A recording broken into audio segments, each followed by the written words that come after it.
Olá, turma do curso de Secretaria Escolar. Chegamos ao segundo bimestre do curso e vamos agora trabalhar a disciplina Homem, Pensamento e Cultura, abordagem filosófica e antropológica. Eu sou professora Andréa Silveira de Souza, sou graduada em Filosofia, mestre em Filosofia também e concluo daqui a algum tempo o curso de doutorado em Ciência da Religião. Nós vamos trabalhar nessa disciplina um conteúdo bastante dialógico e com uma abordagem bastante questionadora. Por que trabalhar uma abordagem filosófica e antropológica, cultural, num curso de secretaria escolar? O que a gente quer levar vocês a fazerem, porque essa é uma disciplina onde o aluno é bastante atuante, é a se questionar sobre o seu papel enquanto educador. O seu trabalho na escola, qualquer que seja a função que você exerça dentro da escola, a importância deste trabalho na escola, pois nesse sentido você é um educador. Diferentemente do que o senso comum acredita, que o educador é o professor, não. Dentro de uma escola, todos os profissionais são educadores. De que maneira? Eu educo por meio de uma escola limpa e bem conservada, eu educo os alunos, ensinando a eles a conservar um espaço, a manter um espaço agradável e produtivo. Como eu educo os alunos, recebendo-os no portão todos os dias, dando um bom dia, ensinando isso também é ensinar. Eu estou ensinando esses alunos a serem cordiais, receptivos, educados, e tudo isso se reverte para a convivência social. Não é apenas o conteúdo de sala de aula que educa as pessoas. O conteúdo, ele traz conhecimentos teóricos e práticos para desempenhar um determinado trabalho. As outras atividades da escola, o trabalho dos outros profissionais da escola fazem com que esse profissional também seja um educador nas outras frentes necessárias à sociedade. Por isso, essa será uma disciplina que nós vamos questionar bastante. O conteúdo que nós vamos trabalhar, ele estará dividido em 8 semanas, que é o conteúdo de um bimestre. Na primeira semana, nós teremos uma atividade dirigida para que vocês reflitam um pouco a respeito da atividade de educadores. Depois nós entraremos com um conteúdo mais teórico, que estará dividido em 5 aulas. Na aula 1, nós vamos ver sobre o devir humano. Essa palavra é um pouco estranha para a grande maioria das pessoas, mas já já a gente vai entender o seu significado e assim compreender o contexto no qual ela está inserida. Na aula 2, a gente vai trabalhar o devir humano, a linguagem e a educação. E dentro disso, a gente vai trabalhar a questão da linguagem e comunicação, o diálogo e assim sucessivamente. Na terceira aula, nós vamos trabalhar a questão do devir humano, o trabalho e a educação. Porque se as pessoas passam por uma instituição educacional, normalmente, qual é o papel dessa instituição? Educar e formar as pessoas para o mundo do trabalho. Então, de que maneira esse devir atua no trabalho e também na educação? Depois, na quarta aula, nós veremos o devir humano, os valores e a educação. Que valores são esses? Valores éticos e valores morais. E de que maneira esses valores estão presentes na nossa sociedade e no nosso trabalho educativo. Na quinta aula, nós vamos concluir com o devir humano, a escola e a educação. E vamos assim também refletir um pouco a respeito das políticas públicas para a educação e entender um pouco da relação entre escola, educadores e o Estado, porque estamos aqui tratando de escolas públicas, no caso. Então, vamos agora entrar no conteúdo da primeira aula, que é o ser humano. Ela estará dividida em alguns tópicos, que é o devir humano, a natureza do humano, a cultura e a educação, a escola, a cultura e a cidadania. Eu vou começar fazendo uma pergunta para vocês, e serão muitas perguntas ao longo dessa disciplina, inclusive nas atividades que vocês serão convidados a desenvolver na plataforma e no ambiente virtual de aprendizagem. O que é o ser humano? O que é ser humano, né? E por que somos chamados humanos? A maioria de vocês vai me dizer, ser humano é um animal racional, certo? Essa é uma definição estanque do que é o ser humano. Mas o que faz de nós humanos apenas a capacidade racional de desenvolver um raciocínio lógico? É só isso que realmente nos diferencia dos animais? Vamos a um pequeno conceito aqui para a gente poder discutir um pouquinho a respeito dessa definição de humano. Humano é um conceito que criamos para dar sentido ao nosso modo de viver. Portanto, partimos do princípio de que nós, humanos, vivemos de uma maneira diferente daqueles que não são humanos, no caso, os animais. Que maneira, no caso, é essa? Nós vivemos de forma gregária, sim, os animais também vivem, mas nós desenvolvemos espaços, técnicas, tecnologias, nós desenvolvemos cultura para essa vida em coletividade. E assim, como esse conceito foi construído, ele é constantemente reconstruído ao longo do processo histórico. Isso significa que a noção de ser humano muda ao longo do processo histórico. Não que ela seja transitória, não que nós vamos deixar de ser humanos, mas aquilo que é considerado humano. Por exemplo, se nós voltarmos no período da Roma Antiga, vocês podem ter visto isso em vários filmes, documentários. Tinha-se uma arena onde se colocavam pessoas, que eram os antigos gladiadores, com leões e animais ferozes. Era uma luta entre o homem e o animal, na qual a tendência era que o animal aniquilasse o homem, e isso era feito diante de uma imensa plateia. E que as pessoas que estavam assistindo comemoravam essa morte, esse assassinato, essa aniquilação do indivíduo pelo animal. E era uma aniquilação bastante brutal, na frente de todas as pessoas. A gente tem, por exemplo, as touradas, bastante comuns, um elemento cultural forte na Espanha, por exemplo, onde um homem vai desafiar um touro e a intenção é que ele mate o touro. Nisso a gente já tem uma mudança de perspectiva. Antes o animal matava o homem de maneira brutal. Agora o homem mata o animal de uma maneira a demonstrar o seu poder. Atualmente, o que a gente tem visto? Críticas bastante ferrenhas a essa tradição tida como cultural da Espanha. Por quê? Primeiro, o animal matar o homem é uma maneira cruel.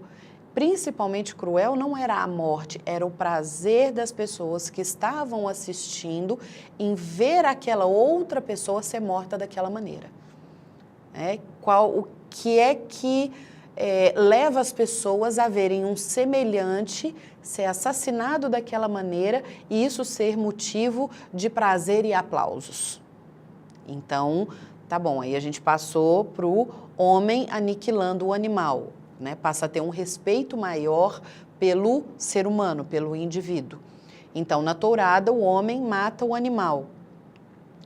mas ainda assim tem alguma coisa errada. Por que que eu preciso matar um animal indefeso,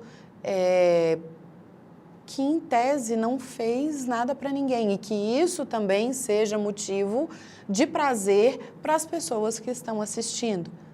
Hoje, uma das grandes discussões da bioética é essa questão das touradas, dos rodeios, trazendo mais para a nossa realidade no Brasil, para os grandes rodeios, onde a pessoa sobe num touro, usa as cordas para machucarem o touro, e com isso o touro pula e a pessoa tem que ficar quanto mais tempo em cima dele pulando, a pessoa mais tempo em cima dele pulando, a pessoa é vencedora.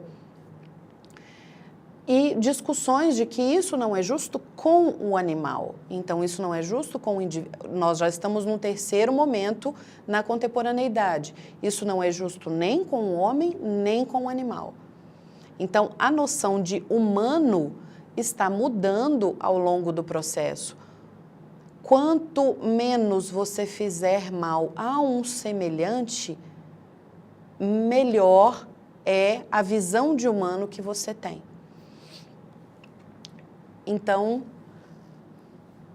o devir vem justamente para explicar essa transformação, seja uma transformação de algum conceito, mas principalmente uma transformação de uma visão de mundo, a transformação de processos culturais, a evolução na história da humanidade. Toda ela está sujeita àquilo que nós chamamos na filosofia de devir. O que é o devir? É o vir a ser, vir a se tornar alguma coisa que você tem potência de ser, mas ainda não é. Tornando-se, você passa a ser. E nisso você traz a potência de ser uma outra coisa também. E assim sucessivamente. Esse é o processo natural de evolução da humanidade e do mundo como um todo. Então, o que é o devir ou devenir? Uma série de transformações. A transformação ou mudança de estado considerado em si mesmo. Alguns filósofos dizem que o mundo está, Heráclito, por exemplo, dizia que o mundo está em constante devir. O mundo é um eterno devir, um eterno vir a ser. Nesse sentido, o que há de natural é a transformação, a mudança, o tornar-se diferente do que já se foi e do que se é. Esse processo de mudança é o que permite que hoje a nossa sociedade esteja no momento que ela está, da forma como ela se configura, que é completamente diferente de uma sociedade há 50 anos, de uma sociedade há 100 anos, da nossa mesma convivência humana há 2, 3 séculos atrás. Porque cada um de nós muda ao longo da vida. A espécie humana muda ao longo da história e o próprio conceito de humano também muda. Percebam que essa mudança do devir, ela não é uma pequena mudança apenas. Ela é tanto uma micro mudança quanto uma mudança macro. Ela pode ser uma transformação em anos, em décadas, em séculos e até em milênios. Quando a gente pega espaços de tempo maiores, a gente tem uma percepção mais palpável dessas mudanças. Parece mais fácil observar como as pessoas viviam culturalmente, por exemplo, no século XVIII e agora. A presença, por exemplo, agora nós temos carro. Naquela época, no máximo, eram cavalos e carruagens. Hoje, nós temos prédios enquanto construções. Antes, eram casebres e castelos. A presença da mulher no mercado de trabalho. Antes, as mulheres estavam apenas confinadas a um ambiente doméstico e à educação dos filhos. Agora, as mulheres trabalham fora, assim como os homens. E assim sucessivamente. Uma diferença de estrutura política, a questão da escola. A própria escola mudou muito. Se a gente observar, as escolas surgiram no século XII, já numa Idade Média um tanto quanto decadente, no período que a filosofia chamou de escolástica, e elas eram dentro das igrejas. Elas surgiram dentro das igrejas católicas, ligadas às igrejas, onde os próprios clérigos, padres, bispos, eram professores, e alguns outros professores independentes, mas sempre relacionados à igreja. E essas escolas eram reservadas apenas para os homens. A princípio, ensinava-se humanidades, geometria, aritmética e matemática.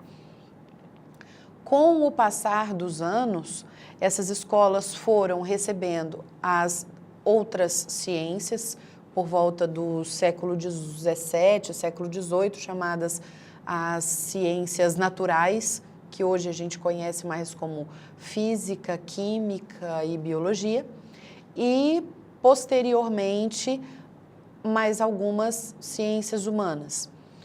Então, a origem da escola, ela é para os homens.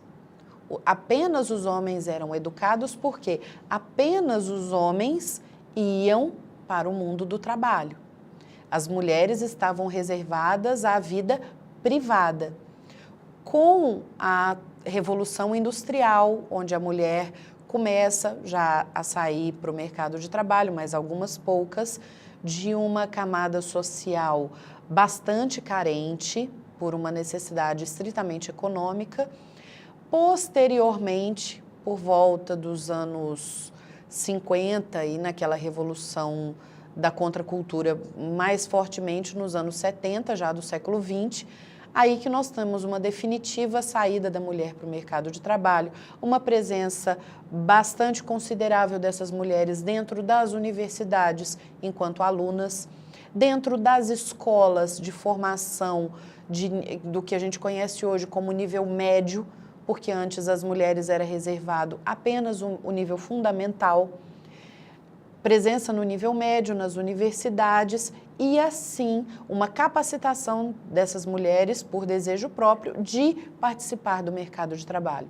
E não apenas as mulheres das classes subalternas, as mulheres para desenvolver trabalhos essencialmente de chão de fábrica, mas também de mulheres da classe média e classe média alta para poder competir com os homens nesse mercado de trabalho. Essa é também uma transformação bastante considerável da nossa sociedade. Depois a gente vai aprofundar nas próximas aulas essa questão do mundo do trabalho. Aqui é só para ilustrar para vocês como esse processo histórico passa por transformações e como a gente pode visualizar essas transformações de uma maneira um pouco mais clara. Pessoal, então como nós vimos que o pensar muda, o mundo muda, nós vamos encerrar essa primeira etapa dessa aula por aqui. Vou dar para vocês um intervalinho, todo mundo toma uma água, pega um biscoitinho, um cafezinho e volta para a gente poder continuar a segunda etapa e entender melhor esse processo do devir humano. Até já!